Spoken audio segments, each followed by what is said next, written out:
Anybody ever questions the importance of R.J. Davis to his team, just look at that sequence.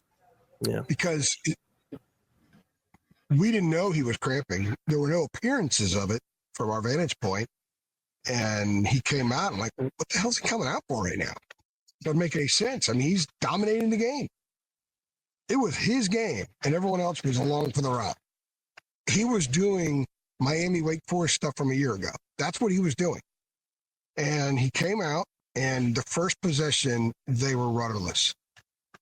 Elliot Cadeau came in for him. It was a quick break for Elliot. Usually Elliot sits a little longer in the first half when he comes out for the first time and a half.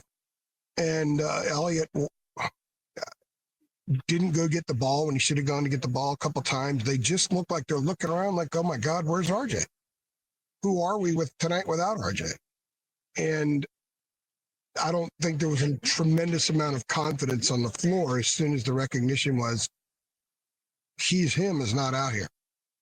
And they died. I mean, I don't say they died, but like they changed dramatically at that moment. And they changed on both ends of the floor. They changed overall. They kept fighting hard. They kept playing hard. They did some good things. Ian helped them with a fast break drive that was very impressive in that. And that little stint, and I even thought, okay, that's a tiny little pebble they moved forward, but they needed to move a pebble forward before they get RJ back in there and he can resume doing RJ things. He never did resume doing RJ things. So had he gone back in and continued doing what he was doing, and by the way, when he went out or when he hit his last shot of the game, his last basket was with 7:43 left. Yeah. At that moment, he had scored 17 points in 8.5 minutes of game time against Duke. And Duke had tried everything in the world on him, doubling. Sometimes a third guy, Malawash on him.